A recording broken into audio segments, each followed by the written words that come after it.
नमस्कार प्यारे साथियों। मैं आपका होस्ट कम दोस्त अर्पित आपका अपने YouTube channel fold force electrical academy इस यूट्यूब चैनल पे तहे दिल से स्वागत करता हूँ।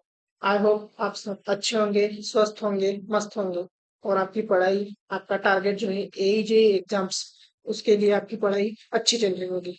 तो ज्यादा देर ना गमाते हुए आज का हमारा टॉपिक है बेसिक कॉन्सेप्ट ऑफ इलेक्ट्रिसिटी, जो कि हमने इसका पहला पार्ट, इसके जो पहले एमसीक्यूज है वो ऑलरेडी अपलोड कर चुके हैं। आप चैनल पे जाके उसे देख लीजिएगा। तो चलिए वीडियो को ज्यादा देर ना गमाते हुए शुरू करते हैं। तो देखिए हमारा आज का सबसे पहला क्वेश्चन है समस्थानिक आइसोटोप्स। मतलब क्या है कि जो आइसोटोप्स आर एलिमेंट्स हैविंग, मतलब समस्थानिक कौन से तत्व है, मतलब जो आइसोटोप्स है कौन से होते हैं।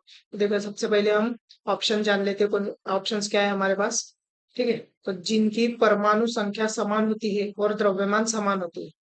उसके बाद हमारा सेकंड सेकंड ऑप्शन है जिनकी परमाणु संख्या समान होती है और परंतु द्रव्यमान संख्या भिन्न होती है। जिनकी परमाणु संख्या भिन्न होती है परंतु द्रव्यमान संख्या समान होती है। और चौथा हमारा ऑप्शन है जिनकी परमाणु संख्या भिन्न होती है और द्रव्यमान संख्या भी भिन्न होती है। ठीक है, इसमें से सही आंसर हमारा है, उसका आंसर है बी।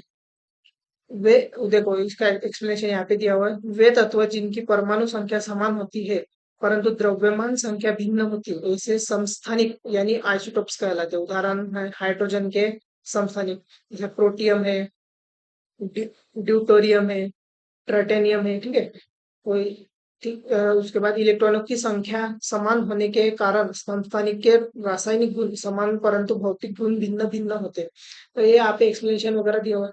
तो दोस्तों आप लोगों को जैसे पता है कि इसकी पीडीएफ क्लास अपलोड होने के तुरंत बाद आपको डिस्क्रिप्शन में जो लिंक है वहां जाके आपको डाउनलोड करना है। ठीक है, वहां जाके आप उसे पीडीएफ को डाउनलोड कर सकते हैं लिखने के लिए। तो चलिए हमारा नेक्स्ट क्वेश्चन देखते हैं क्या है। देखो सादा सिंपल क्वेश्चन है, ज्यादा कठिन नहीं है। One angstrom is equal to कितना होता है। तो one angstrom is equal to होता है 0.1 नैनोमीटर। तो सबसे पहले हमारा रेगुलर काम ऑप्शन देख लेते क्या क्या है।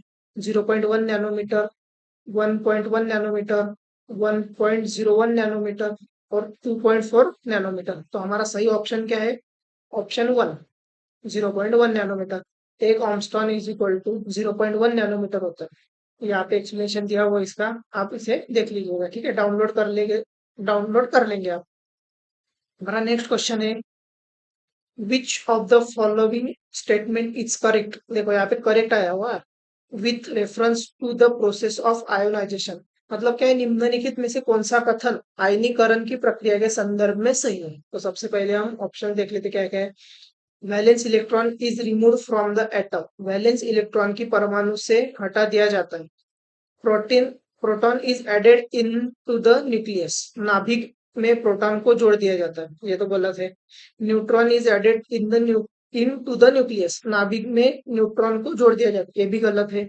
परमाणु से प्रोटॉन को हटा दिया जाता है, ये भी गलत है। तो हमारा ऑप्शन कौन सा सही बचा है, देखिए ऑप्शन ए, वैलेंस इलेक्ट्रॉन को परमाणु से हटा दिया जाता है। तो आयनीकरण के लिए संदर्भ में, आयनीकरण के संदर्भ में सही ऑप्शन है इसका। देखो एक्सप्लेनेशन क्या है। आयनीकरण की प्रक्रिया में कोई अणु या परमाणु इलेक्ट्रॉन लेकर धनात्मक या ऋणात्मक यानी पॉजिटिव और निगेटिव आवेश की प्राप्त करता है। अर्थात आयनीकरण की प्रक्रिया में किसी परमाणु से संयोजक इलेक्ट्रॉनों का आदान प्रदान होता है। ठीक है, अब हमारा नेक्स्ट क्वेश्चन है in case of copper atom atomic weight is 64 and atomic number is 29, what will be the number of neutrons in a copper atom। मतलब क्या है कि ताम्र परमाणु का परमाणु भार जो है 64 यानी 64 है और परमाणु संख्या 29 29 है। तो ताम्र परमाणु में न्यूट्रॉन की संख्या, हमें न्यूट्रॉन की संख्या ज्ञात करना। तो देखो ऑप्शंस क्या क्या है हमारे पास, 35, 64, 93 और 29 दिया है। परमाणु भार 64 और परमाणु संख्या 29। तो न्यूट्रॉनों की संख्या हम ज्ञात करने के लिए क्या करते हैं, परमाणु भार में से परमाणु संख्या को माइनस कर रहे हैं। 64 में से 29 घटा दिया जाए तो आता है 35। तो यही हमारा सही ऑप्शन है, ऑप्शन नंबर ए 35। अब नेक्स्ट क्वेश्चन है the net charge on a neutral atom of an element will be. किसी तत्व के उदासीन परमाणु पर शुद्ध आवेश होगा। मतलब क्या है कि जो हमारे उदासीन परमाणु होते हैं उस पे आवेश क्या होगा। तो पॉजिटिव तो नहीं है, ठीक है, इनफाइनाइट भी अनंत भी नहीं होता है और निगेटिव भी नहीं होता, तो इसका मतलब क्या है, सही आंसर हमारा है 0। और इसका एक्सप्लेनेशन क्या है, मतलब कॉन्सेप्ट, आप देखो, आप लोगों को पता है इस चैनल पे सिर्फ एमसीक्यू नहीं मिलते, आपको उसका सही कॉन्सेप्ट क्या है और उससे रिलेटेड इंफॉर्मेशन भी आपको यहाँ पे प्रोवाइड की जाती है, ताकि अगर इससे रिलेटेड और कोई दूसरा क्वेश्चन आपके एग्जाम में आता है तो आप इसे हल कर पाए। इसीलिए आपको ये सही समय है चैनल को सब्सक्राइब करके बेल आइकन दबाने का और लाइक करके चैनल को शेयर करने में, ठीक है। तो चलिए हम इसका एक्सप्लेनेशन देखते हैं। उससे पहले, किसी तत्व के उदासीन परमाणु में कुल आवेश का मान शून्य होता है क्योंकि परमाणु के नाभिक में आवेशित इलेक्ट्रॉनों की संख्या धन आवेशित प्रोटॉनों की संख्या के बराबर होती है। क्वेश्चन समझ में आ गया होगा। तो यहाँ पे कुछ प्रोटॉन, मतलब यहाँ पे कुछ टेबल दिया हुआ है, देखो इसे देख लेते क्या है। देखो नाम है प्रोटॉन, न्यूट्रॉन, इलेक्ट्रॉन। देखो प्रोटॉन का संकेत होता है P+, न्यूट्रॉन N0 और इलेक्ट्रॉन Ne-, ठीक है। उस पे आवेश मतलब जो चार्ज होता है वो प्रोटॉन पर होता है +1.6 इंटू 10⁻⁻19, न्यूट्रॉन पर 0 चार्ज होता है और इलेक्ट्रॉन पर होता है -1.6 इंटू 10⁻⁻19। और उसका जो द्रव्यमान होता है केजी में, वो देखो द्रव्यमान होता है 1.67 इंटू 10⁻⁻27। प्रोटॉन और न्यूट्रॉन का सेम होता है, लेकिन जो इलेक्ट्रॉन है इसका 9.11 इंटू 10⁻31, ये इसका द्रव्यमान होता है, ठीक है। तो देखो अब अगला क्वेश्चन है, electric charge of neutron is. देखो अभी पीछे पीछे हमने मतलब पिछले ही क्वेश्चन में इसका आंसर देखा है क्या है, इसका सही सही आंसर क्या है, option number C, 0। Neutron is 0। Coulomb में देखो यहाँ पे, देखो मैंने आपको पहले ही बोला था कि ये जो क्वेश्चंस है जो हम उसके एक्सप्लेनेशन दे रहे हैं वो ऐसे है कि आपको किसी भी एग्जाम में आ जाए, ऐसा नहीं कि आपको सिर्फ यही यही लाइन आए तो हम इसे आंसर करेंगे। देखो आपको बहुत सारे, मतलब जो इसका एक्सप्लेनेशन है, आप किसी भी एग्जाम में इसका क्वेश्चन आए तो आप इसे हल कर सकते हो। अब नेक्स्ट क्वेश्चन है, हमारा एग्जाम्पल है, मतलब जो न्यूमेरिकल इनिशियल वेलोसिटीज में फाइंड करनी है आपको। देखो if S is equal to दिया है 3t² - 2t+3, प्रारंभिक वेग हमें ज्ञात करना है। तो क्या दिया है, देखो S is equal to 3t² - 2t+3, T के सापेक्ष अवलोकन करने पर, ठीक है, ds/dt is equal to d/dt in bracket 3t² - 2t+3, ds/dt is equal to 60 - 2, initially t is equal to 0, तो vs is equal to ds/dt is equal to -2। तो हमारा सही आंसर क्या है, -2, ठीक है। अब हमारा नेक्स्ट क्वेश्चन है, देखो ये भी एक न्यूमेरिकल ही है। The distance travelled by a particle in time t seconds is given by s is equal to t² - 12t+3, find the time when the velocity, मतलब जो वेग है शून्य हो जाता है तब हमें इसके वेलोसिटी फाइंड करनी है, ठीक है। फाइंड टाइम करना है जो वेलोसिटी 0। तो इसका भी ऑप्शन क्या है हमारे पास, c, t is equal to 6 second. अब ये कैसे आया, यहाँ पे दिया हुआ है इसका पूरा एक्सप्लेनेशन, आप इसे पूरा देख लीजिएगा, ठीक है। आप इसे डाउनलोड कर, पीडीएफ डाउनलोड करके आपको ये पता चल जाएगा, लेकिन इसका आंसर जो है वो 6 सेकंड है। अब हमारा नेक्स्ट क्वेश्चन है, थ्योरी बेस्ड क्वेश्चन है। Blank specifies the preferred orientation in space of an orbital of given energy and shape। दी गई ऊर्जा तथा आकार के एक कक्षक के स्थान में अधिक पसंद किया जाने वाला अभिविन्यास निर्दिष्ट करता है। तो इसके ऑप्शन देख लेते हैं। सबसे पहले क्या है, azimuthal quantum number, spin quantum number, magnetic quantum number, principal quantum number. तो हमें ऑप्शन पता है, इसका क्या है, ऑप्शन नंबर पी, चुंबकीय क्वांटम नंबर यानी मैग्नेटिक क्वांटम नंबर, ठीक है। अब इसका एक्सप्लेनेशन क्या है देखते हैं। वह क्वांटम संख्या जिसके द्वारा उप ऊर्जा स्तरों के कक्षकों का पता चलता है चुंबकीय क्वांटम संख्या कहलाती है। इसे m से प्रदर्शित करते हैं तथा m का मान दिक्सर क्वांटम संख्या L के मान पर निर्भर करता है। देखो आपको ये भी बहुत मतलब एग्जाम में पूछ सकते हैं कि जो मतलब चुंबकीय क्वांटम संख्या क्या कहते हैं, किसे कहते हैं। तो वह क्वांटम संख्या जिसके द्वारा उप ऊर्जा स्तरों के कक्षकों का पता चलता है उसे हम चुंबकीय क्वांटम संख्या है, मैग्नेटिक क्वांटम संख्या कहते हैं, ठीक है। अब नेक्स्ट क्वेश्चन है, which of the following is vector quantity. आप लोगों को पता है वेक्टर और स्केलर क्वांटिटी दो प्रकार की क्वांटिटी होती है हमारे पास, सादिश राशि और आदिश राशि।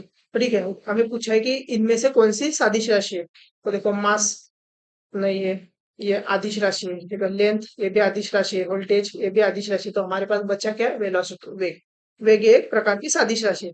तो सादिश राशियां और आदिश राशियां यहाँ पे दी हुई है, किसे कहते हैं, वे भौतिक राशि जो परिणाम के साथ एक विशेष दिशा में कार्य करते हैं, जिनके परिणाम और दिशा दोनों होते हैं, उसे हम सदिश राशियां बोलते हैं। जैसे वेग हो गया, संवेग, आवेग, भार, धारा, ऐसे बहुत सारी राशि है जिसे हम सादिश राशि बोलते हैं। और आदिश राशि क्या होती है, मतलब जो स्केलर क्वांटिटी क्या होती है, भौतिक राशि जिनमें केवल परिणाम हो लेकिन दिशा ना हो, जिसे इसे हम आदिश राशि कहते हैं। जैसे चाल, ताप, दूरी। ठीक है, अब नेक्स्ट क्वेश्चन है, which of the statement is true about the charge of particles, protons and electrons। मतलब charge of the particles, protons और इलेक्ट्रॉन्स के कौन सा कथन सही है। ठीक है, तो अब देखते हैं। प्रोटॉन उदासीन होता है, इलेक्ट्रॉन धनात्मक आवेश वहन करता है, मतलब क्या है ऑप्शन, गलत है। ठीक है, दूसरा ऑप्शन क्या है, ऋणात्मक आवेश तथा इलेक्ट्रॉन धनात्मक आवेश को वहन करता है, गलत है। प्रोटॉन ऋणात्मक आवेश वहन करता है, इलेक्ट्रॉन उदासीन होता है, ये भी गलत है। अब बचा हमारे पास चौथा ऑप्शन, प्रोटॉन धनात्मक आवेश वहन करता है, इलेक्ट्रॉन ऋणात्मक आवेश वहन करता है। ये आंसर हमारा सही है, गलत नहीं, सही है। ठीक है, प्रोटॉन धनात्मक आवेश तथा इलेक्ट्रॉन ऋणात्मक आवेश धारण करता है, ये आप लोग ध्यान रखना। ये बहुत मतलब बहुत एग्जाम में क्वेश्चन पूछा जाता है, अलग अलग प्रकार से इसे पूछते हैं। कि यहाँ पे परमाणु कण वगैरह दिया हुआ है, आवेश के परमाणु कण जो है, प्रोटॉन इलेक्ट्रॉन के, ये हमने पीछे भी देख लिए है, यहाँ पे भी अब देख लीजिए। ठीक है, अब हमारा नेक्स्ट क्वेश्चन क्या है, which of the which of this following quantities remain constant when a resistor connected to a battery is heated due to current. मतलब क्या है कि जब बैटरी से जुड़ा एक प्रतिरोधक धारा के कारण गर्म होता है, तब निम्नलिखित में से कौन सी राशि स्थिर रहती है। तो देखो ऑप्शन क्या है हमारा, रेजिस्टिविटी गलत, मुक्त इलेक्ट्रॉनों की संख्या ये स्थिर रहता है। ठीक है, ड्रिप स्पीड भी बदलती है, रेजिस्टेंस प्रतिरोध भी बदलता है।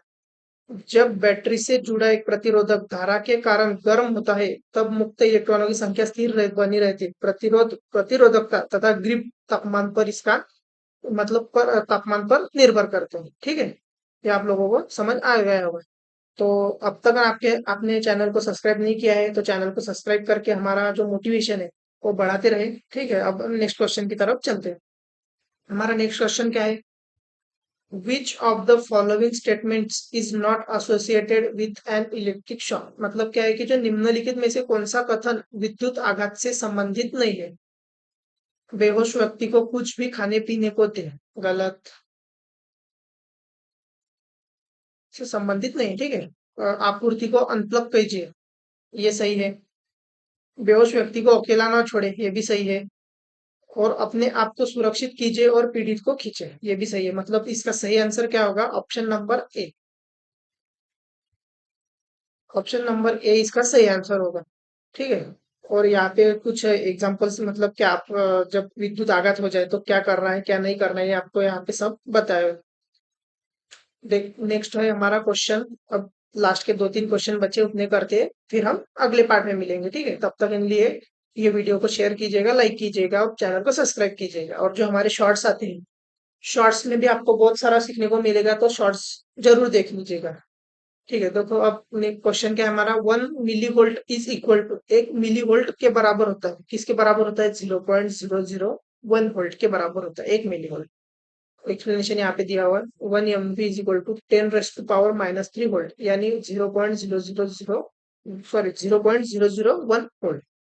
अब नेक्स्ट और लास्ट क्वेश्चन आज के सीरीज का और आज के पार्ट का, which is the passive component in terms of electronics. Electronics के पदों में कौन सा पैसिव घटक है। और इसके एग्जांपल्स है, मतलब सॉरी ऑप्शन है, रेजिस्टर, एससीआर, ट्रांजिस्टर, डायोड। तो सही आंसर क्या है, रेजिस्टर। इलेक्ट्रॉनिक्स के पदों में प्रतिरोधक पैसिव घटक है। ठीक है, बाकी सब ये जो दिए एससीआर, ट्रांजिस्टर, डायोड, ये सब सक्रिय है, यानी जो एक्टिव एक्टिव कंपोनेंट्स कैटेगरी में आते हैं। देखो अब यहाँ पे कुछ एग्जांपल्स है पैसिव कंपोनेंट्स के, प्रतिरोधक है, प्रेरक है, संधारित्र यानी कैपेसिटेंस, इंडक्टेंस, ट्रांसफार्मर, ये सारे पैसिव कंपोनेंट्स में आते हैं। जबकि वोल्टेज स्रोत, धारा स्रोत, सेल, बैटरी, ये सारे हमारे जो है वो एक्टिव कंपोनेंट्स में आते हैं। ठीक है। अब नेक्स्ट तो क्वेश्चन हमारे यहाँ पे खत्म हो चुके हैं। अब thank you for watching Wolf Force Electrical Academy. And आज का वीडियो आपको कैसा लगा है, चैनल कैसा लगा कमेंट में बताएगा। चैनल को सब्सक्राइब करके बेल आइकन दबा दीजिए। तब के लिए थैंक यू।